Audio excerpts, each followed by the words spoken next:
హరిత వ్యూహాత్మక భాగస్వామ్యాన్ని మరింత బలోపేతం చేసుకోవాలని భారత్, నార్వే నిర్ణయించాయి. 2030 నాటికి ద్వైపాక్షిక వాణిజ్యాన్ని రెట్టింపు చేసుకోవాలని లక్ష్యాన్ని నిర్దేశించుకున్నాయి. నార్వే పర్యటనలో ఆ దేశ ప్రధాని జోనాస్ గర్స్టర్తో ప్రధాని నరేంద్ర మోదీ విస్తృత ద్వైపాక్షిక చర్చలు జరిపారు. భారత్, నార్వేలు చర్చలు ద్వైత్వాన్ని బలంగా విశ్వసిస్తాయని ప్రధాని నరేంద్ర మోదీ తెలిపారు. ఏ సమస్యను సైనిక ఘర్షణల ద్వారా పరిష్కరించలేమన్నారు.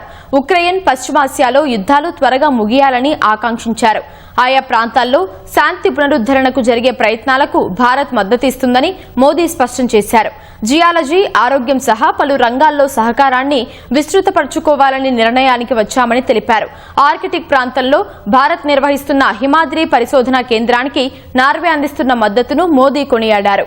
ఐక్యరాజ్య సమితి భద్రతా మండలిలో భారత్ శాశ్వత సభ్యత్వానికి నార్వే ప్రధాని జోనాస్ గర్స్టర్ మద్దతు తెలిపారు. ఇండో పసిఫిక్ ఓషన్స్ ఇనిషియేటివ్లో చేరాలన్న నార్వే నిర్ణయాన్ని భారత్ స్వాగతించింది.